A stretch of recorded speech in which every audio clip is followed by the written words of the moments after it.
Hello and welcome to the Breakthrough template. Just before we go into the code, I'm just going to show a little bit of the gameplay first so you know what to expect from this mode. So to begin with, we're just looking at the attacker's perspective when they take a flag. There's a notification at the top right to say that the sector is secured, and then a countdown timer for 25 seconds. During this phase, the defenders will have to retreat. If they do not retreat, they are then spotted, and if they die, then they add bonus reinforcements for the attackers. Once the countdown is complete, the next objective is then activated. A new feature added in this update is the ability to have certain vehicle types enabled. So here we only have ground vehicles enabled, so if we spawn in a helicopter, it will then be despawned. However, this will not affect the tickets. However, in this case, since ground vehicles are enabled, when the player selects a tank, they will now spawn. Now we're going to take a look at the defender's perspective from the overview map. When the sector is captured by the attackers, they will now be able to spawn on the next flags before they are activated. In this example, air support is also enabled, so you can see the helicopters now spawning in, along with a message at the top right to notify players. Once the countdown is complete, the new flags are activated and the old flag is deactivated, with the custom bases also updated to their new locations. This is a map just showing the basics on how I've laid things out. There's the mod itself, which you won't need to touch. There's the core functions, which is just to do with the key workings of it. Again, you don't need to touch this. And then there's the actual setup for each of the maps, and this is the part that you'll want to customize if you're wanting to edit anything. It's split up into columns and rows. The first column is just the map detection to say which map it is that you're playing on. And then after that, each column is each map. Each row has something unique for each map. So there's the initial setup, which is all the first settings for the map when it loads. You then have the spawn points for each sector on that map. And then you have the sector settings for each map as well. The reason I've done this is because I can't fit it all on one screen, but this just gives you an idea of the layout for when you take a look at it. So let's have a look at the actual program itself. I've left as much information around that as possible to try and help you. Let's zoom out. We have our mod on the left, which we don't need to touch. We've got our map configurations on the right with our 3 rows. And we have our core information at the bottom, which you don't need to touch either. And what we're going to do is that we're going to go through each stage, and it'll look a bit overwhelming to begin with, but trust me, it's fairly easy once we get going. So let's look at the first column here. This is the map detection. We'll zoom in. So we've got the map setup. It says, which map it is, if it's Caspian Border, if it's Orbital, Arca Harbour, so on, so forth.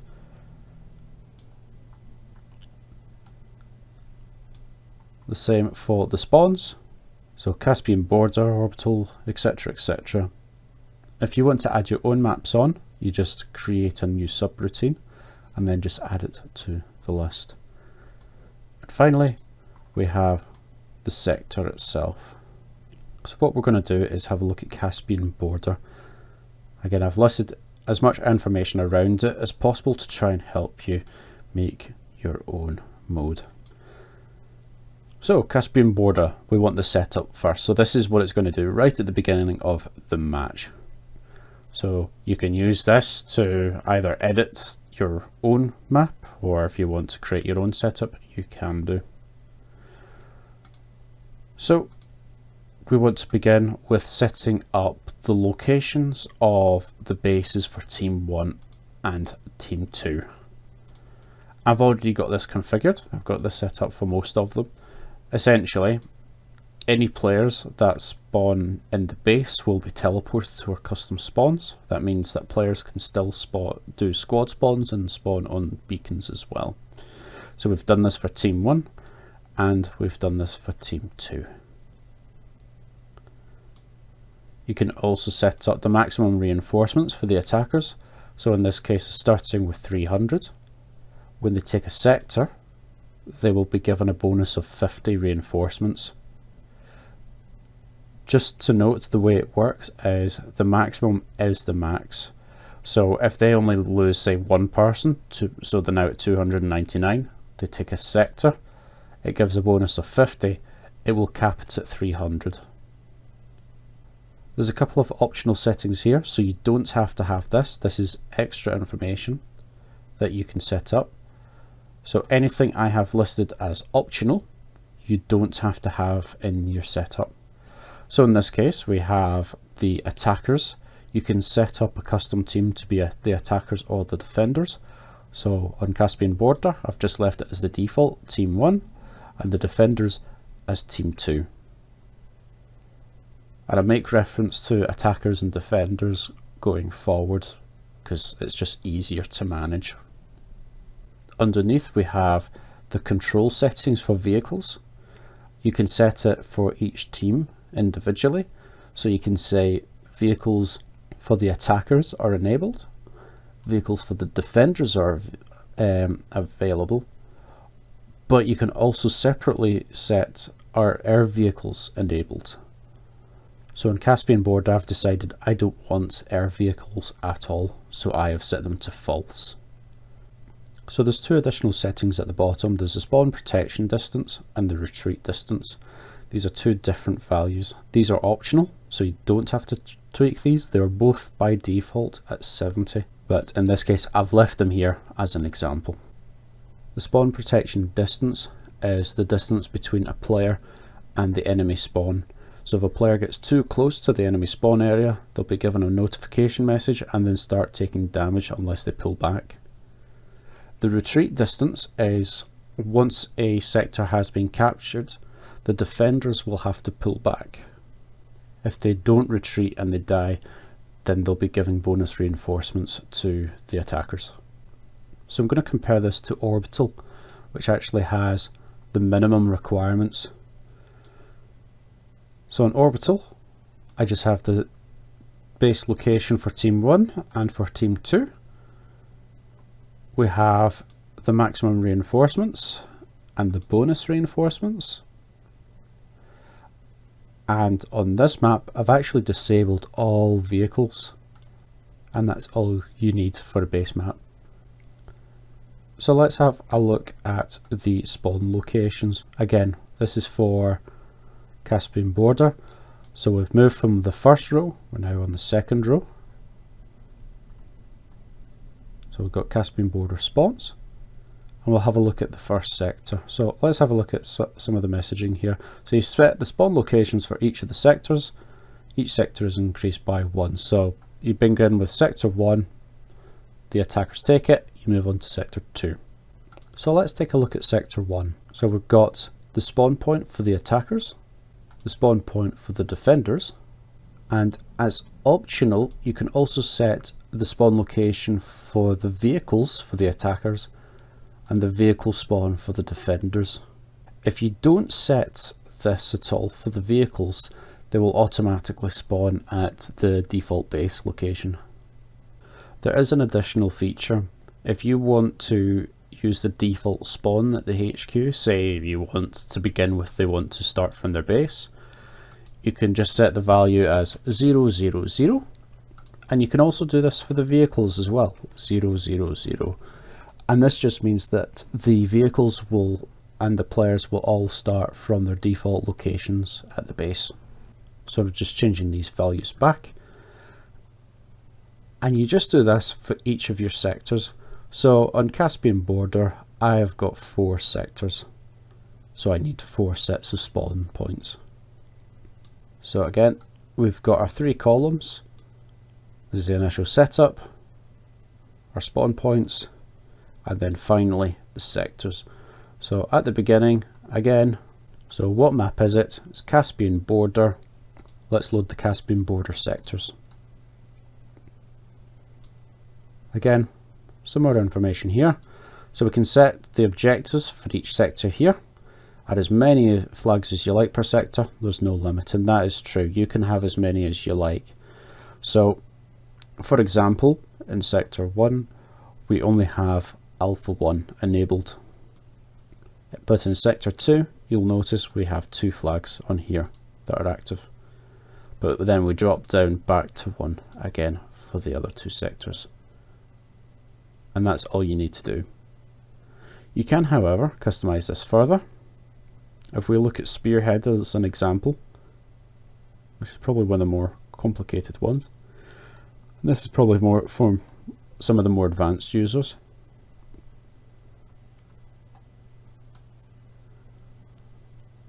So in this case, we have our team base locations. We've actually changed the maximum reinforcements to 400 on this one, kept it at 50 for the bonus. We've enabled vehicles, but we've disabled air vehicles. And because this map has a larger distance between flags, I've actually increased the spawn protection distance and the retreat distance. Again, you can change these individually.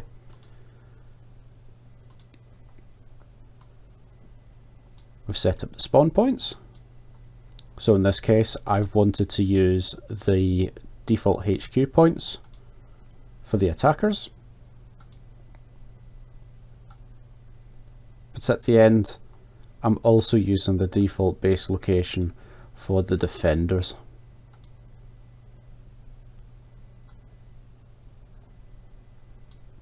And in the sectors, right at the end, I have 2 flags to begin with, Alpha 1 and 2. Just zoom in a little bit. In Sector 2, we just have the 1. Now in Sector 3, this is where it gets interesting. We've got Charlie 1 and Charlie 2 enabled. But now we have enabled the air vehicles for both teams. But I've also put in a message to say air support is now available. And that will show as the sector is changing, so players are aware. But when we come to Sector 4, I've decided, you know what, we're just going to move to 1 flag, Delta 1, but I now want to disable the air vehicles for this sector. So air support no longer available. But because the flags are now closer together, I don't want the spawn protection going too far, so I've actually reduced it down to 80 from here onwards. And then for the final sector, we just have Echo 1 and Echo 2 enabled. So really Spearhead is probably the most complicated one at the moment. One more example that I will show you is Renewal. Renewal's a little bit unique as a map. It has 2 bases per team. So we have to put down the location of all 4 bases in total. So we've got it for team 1 and for team 2. Again, I've increased the maximum reinforcements to 400 and the bonus to 50, but I've decided I'm going to follow the original design of this map and disable all vehicles.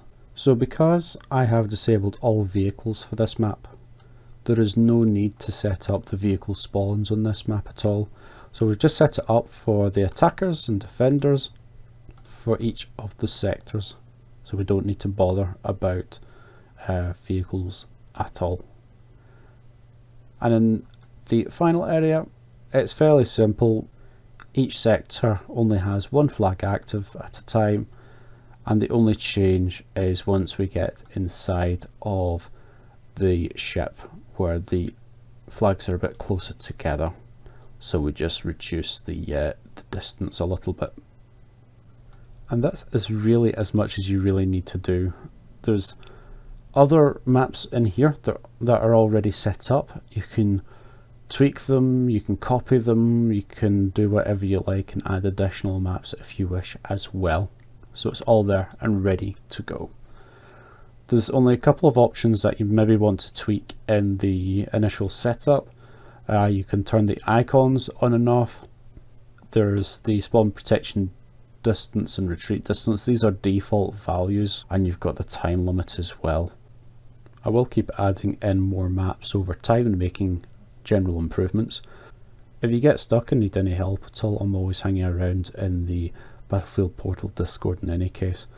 But hopefully this has given you enough information to get you started so you can get creating your own experiences.